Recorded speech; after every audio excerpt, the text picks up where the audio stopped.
with a guy and a girl is pretty obvious, I would think. You're missing a penis, so you have to make up for it in other ways.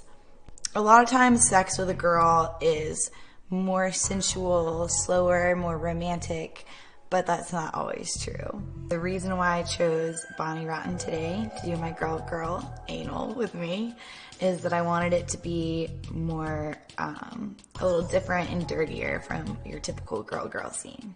I haven't worked with her before, but I'm excited because she's down to have me violate her butthole.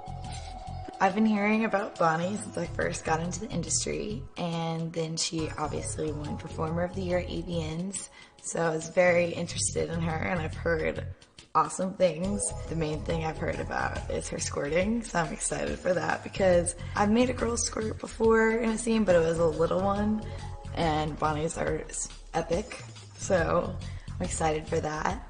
I think she also is very high energy performer, which I really like in my girl scenes.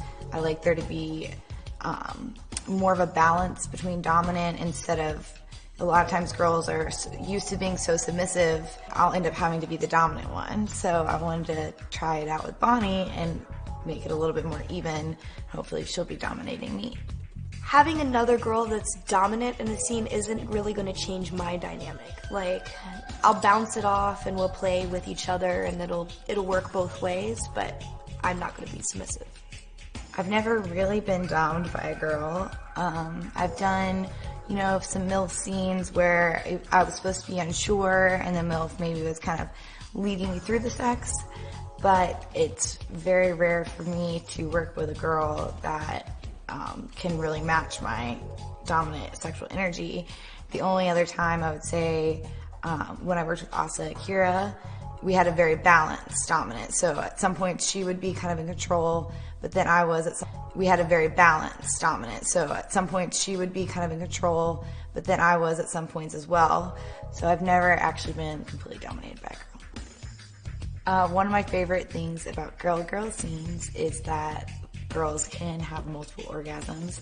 I think the hottest part of porn and sex in general is, seeing someone else get off.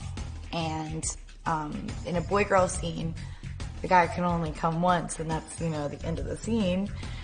So, at least most guys. Occasionally you'll get a couple, but very rarely. And so it's kind of like it's hot, but then it's over. But with a girl, they can have multiple orgasms, so it's really hot to see that happening the whole time throughout the scene.